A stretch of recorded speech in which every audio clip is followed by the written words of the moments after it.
Yes बच्चे, पुनः आपका स्वागत है।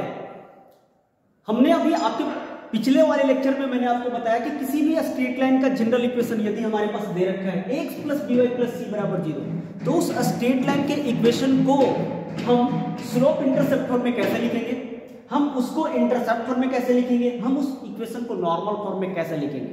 आइए आपको वन बाय करके एक्सप्रेस करके आपको इस इक्वेशन को बताता हूं। ओके, यस, ये देखिए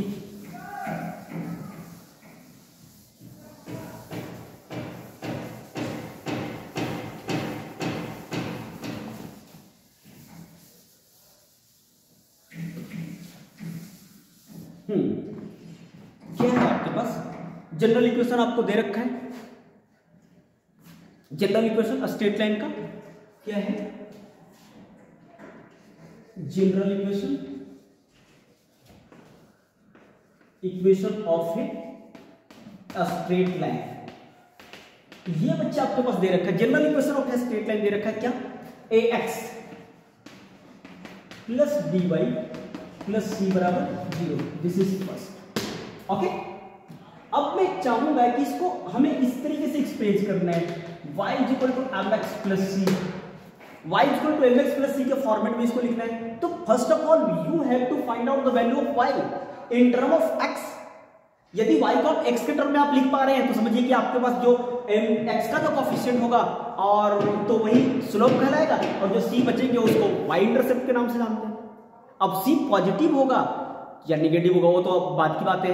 यदि c पॉजिटिव होगा तो this is intercept made by the line in positive direction of y axis, and if c is negative then this is the intercept made by the line in negative direction. Okay, clear है ना। तो आइए इसमें देखेंगे हम लोग, मेरे पास क्या है, ध्यान रखिए, तो ऐसा फॉर्मेट में लिखना है तो आप इसको लिखने के लिए क्या करो, पहले dy एज इस चीज को आप इधर ले आओ, माइनस में हो जाएगा माइनस ax और माइनस सी। ओके, अब क्या करना है कि y का कोफिशिएंट 1 होना चाहिए, तो y में कोफिशिएंट b है तो b से आप डिवाइड कर लीजिए, dividing both side by b, y is what, minus a upon b x और माइनस c बाय b। ये जो आपके पास जो दिख रहा है ना बच्चे, ये y is equal to minus a by b x और माइनस c बाय b। ये जो x का जो कोफिशिएंट है ना, x का जो कोफिशिएंट, इसको आपको बोलना है m, और ये जो माइनस c बाय b जो आपको दिख रहा है दिस इज c। तो ऑब्वियसली हम देख पा रहे हैं हियर क्या है मेरे पास, हियर स्लोप, स्लोप इसी को बोलते हो, और स्लोप को बच्चे हम लोग डिनोट करते हैं कैसे, m से डिनोट करेंगे, तो m का वैल्यू तो माइनस मिल रहा है ना, minus a by b, this is m, and c का वैल्यू, स्मॉल c का वैल्यू कितना मिल रहा है, माइनस c बाय b। तो ये m का वैल्यू दिस इज स्लोप और दिस इज इंटरसेप्ट। तो हमारा इस फॉर्मेट में यदि स्ट्रेट लाइन का इक्वेशन दे रखा है तो हम उसको स्लोप इंटरसेप्ट फॉर्म में लिखना होगा। तो पहले आपको y बराबर mx प्लस c के जैसा लिखो, और y का कोफिशिएंट 1 बनाओ, और फिर x का जो कोफिशिएंट होगा उसको स्लोप बोलते हैं, और c तो उधर आपके पास c पॉजिटिव है नेगेटिव है वो देख लीजिए, c इज नेगेटिव, इसका मतलब यह जो स्ट्रेट लाइन जो बनेगा वो हमेशा और हमेशा x एक्सिस y एक्सिस के नेगेटिव डायरेक्शन में हो रहा होगा। क्लियर है, डू फर्स्ट।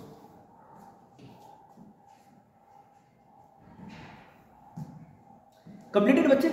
तो अभी हम लोगों ने इस इक्वेशन को हम लोगों ने स्लोप इंटरसेप्ट फॉर्म में लिख दिया।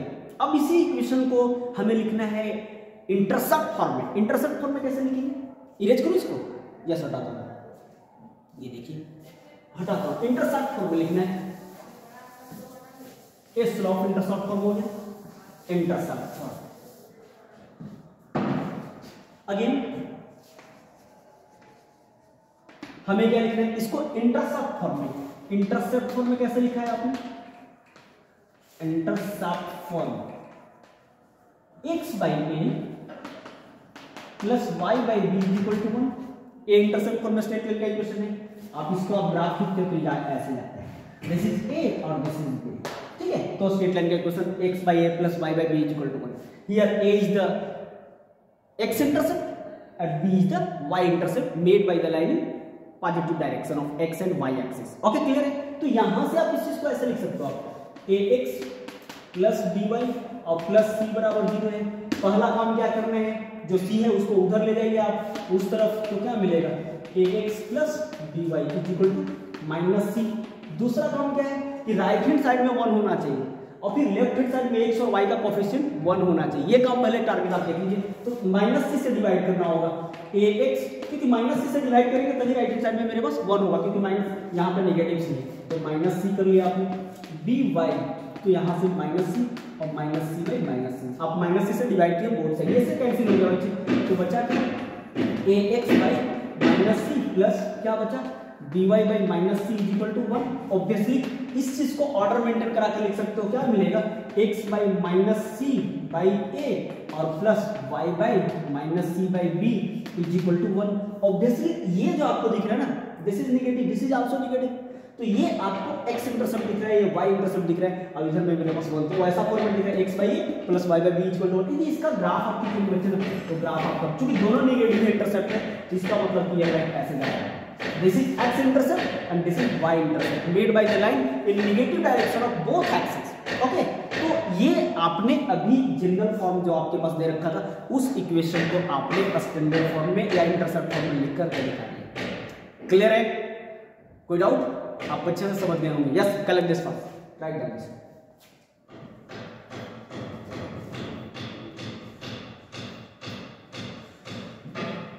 हाँ डन बच्चे, इरेज करूं मैं?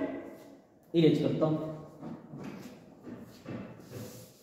आपने ये देखा इंटरसेप्ट फॉर्म में देख लिए, इंटरसेप्ट फॉर्म के बाद आपने देखा इंटरसेप्ट फॉर्म में भी, इसके बाद स्लोप इंटरसेप्ट फॉर्म में भी देखा। अब आप आइए देखते हैं नॉर्मल फॉर्म में कैसे लिखते हैं इक्वेशन इसका। नॉर्मल फॉर्म, नॉर्मल फॉर्म देखिए,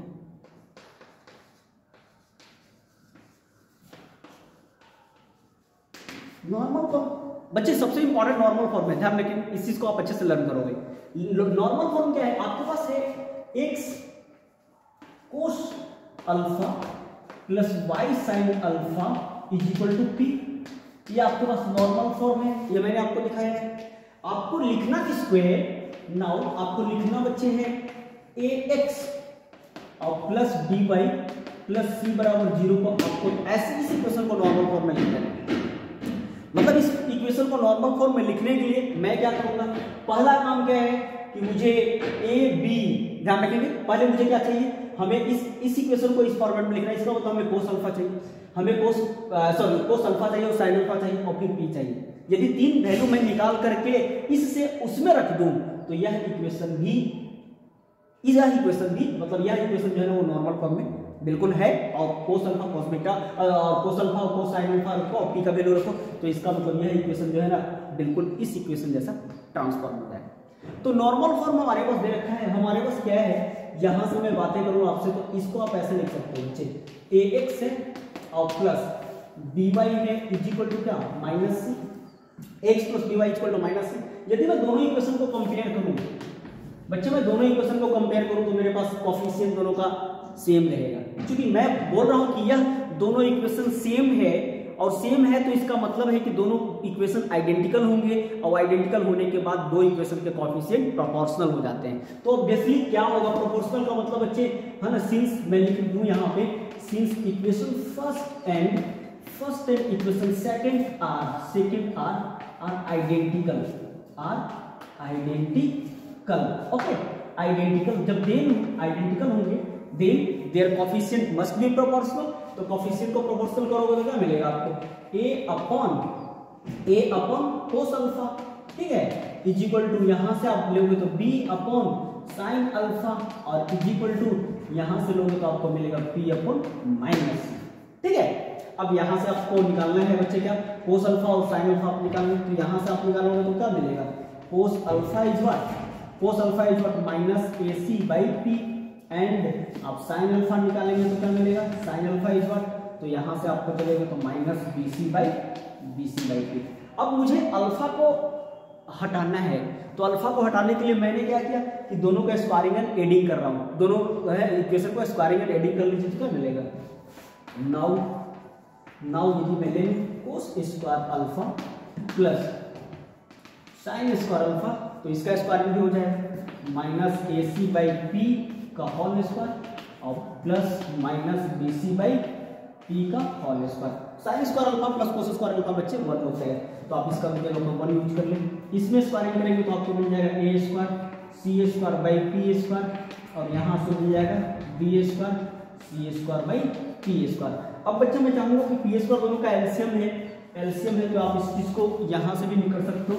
क्या मिल रहा है, यहाँ से आप पी स्क्वायर निकाल लीजिए, तो आपको मिलता नजर आ रहा है P square is equal to A square A square C square और plus B square C square. अब यहाँ से आप चलेंगे तो पी स्क्वायर इज व्हाट, दोनों में कॉमन मिल रहा है कुछ बच्चे, सी स्क्वायर आप सी स्क्वायर कॉमन ले लीजिए तो मिलेगा A square plus B square. यहाँ से आपको पी मिलता नजर आ रहा है, P equal to C into under root A square और प्लस बी स्क्वायर। तो लेंथ ऑफ परपेंडिकुलर जो पी है उसका तो वैल्यू मुझे मिल गया। अब मैं चाहूंगा जब पी मिल गया तो मैं कोस अल्फा निकालूंगा, पी मिल गया तो मुझे साइन अल्फा निकल जाएगा। अच्छा, जब आपने यहाँ पे लिया है ना पी का वैल्यू, तो पी का वैल्यू प्लस माइनस दोनों है। जब ये स्क्वायर, क्योंकि आप ध्यान रखेंगे लेंथ और परपेंडिकुलर लेंथ हमेशा निगेटिव भी होगा तो ही पॉजिटिव लिया जाता है, इसलिए मैंने प्लस माइनस दोनों लगाया है, क्योंकि लेंथ हो सकता है कि निगेटिव भी हो सकता है कि पॉजिटिव भी हो। ओके, लेकिन मुझे ये ध्यान रखना है कि लेंथ जब पी का वैल्यू लेंगे तो हमेशा और हमेशा पॉजिटिव लेंगे। Okay, clear? Yes, do fast.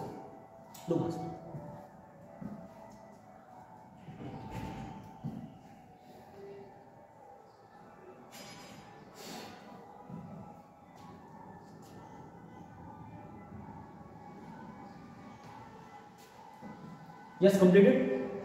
इसको घटाता हूं बच्चे, यहां से मुझे काम करना है, इसकी जरूरत मुझे पड़ेगी, इसकी अब इसकी भी जरूरत पड़ेगी, फिर इसके बाद इसी क्वेश्चन में रखेंगे। हटाता हूं इसको।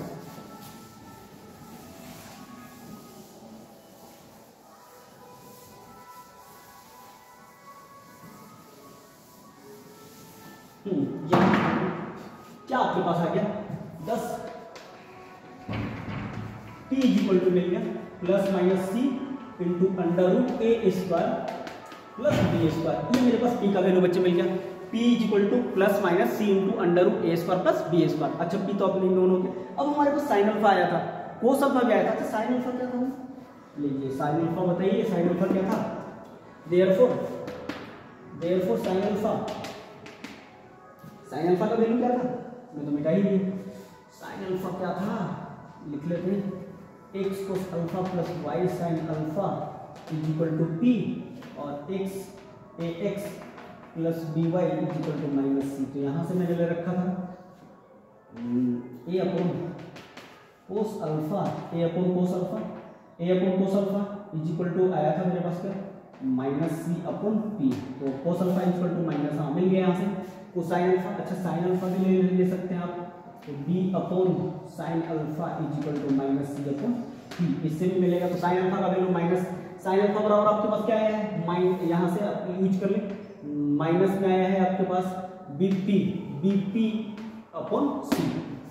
यूज करें आप साइन अल्फा का वैल्यू आप यूज करेंगे बच्चे, तो यहाँ से आप यूज कीजिए p का वैल्यू, p के जगह पर आपको रख लें प्लस माइनस है मेरे पास c into under root A square plus B square upon ये तो मेरे पास मिल गया किसका वैल्यू, साइन अल्फा p के जगह पर मैं रख लेंगे into B upon C. What is this is this, इसलिए साइन अल्फा का वैल्यू मिलता है प्लस। अच्छा, यहाँ से ध्यान दें, ये भी पहले से निगेटिव है। जब निगेटिव है तो आप प्लस माइनस को ऑब्वियसली रख सकते हैं, प्लस माइनस तो माइनस प्लस हो जाएगा, ठीक है, तो माइनस प्लस हो जाएगा, आप रख सकते हो, आप b हो जाएगा under root A square plus B square.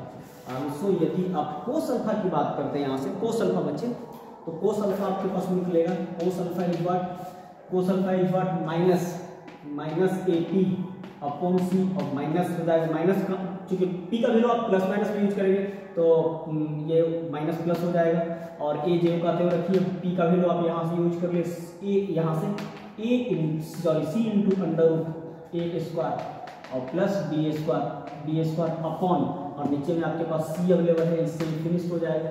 Obviously आपको क्या मिल रहा है, cos alpha is equal to minus plus A into under root A square plus B square. ये मेरे पास मिल रहा है बच्चे। तो हमने कोस अल्फा का भी वैल्यू निकाल लिया और साइन अल्फा की भी वैल्यू निकाल लिया।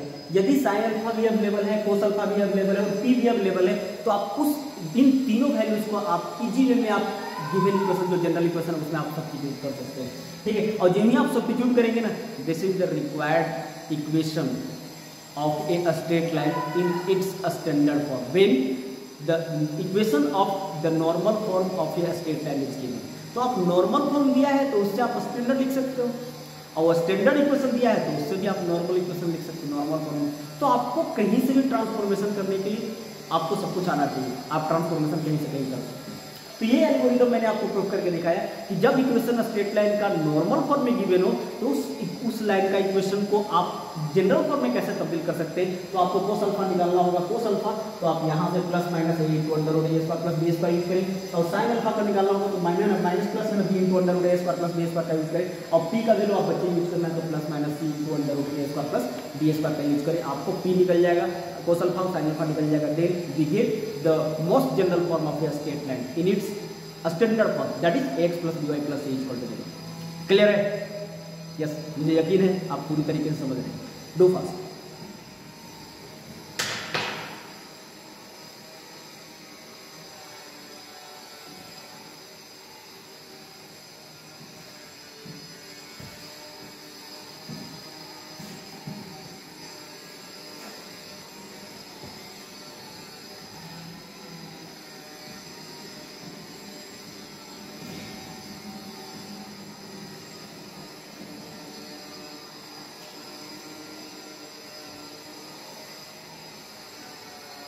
कंप्लीट है बच्चे? डन। इरेज करूं? इरेज करता हूं इसको।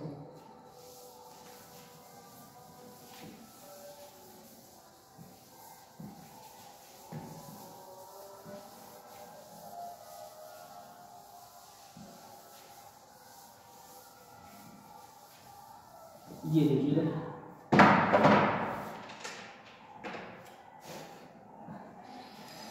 एक इक्वेशन मैं ले रहा हूं,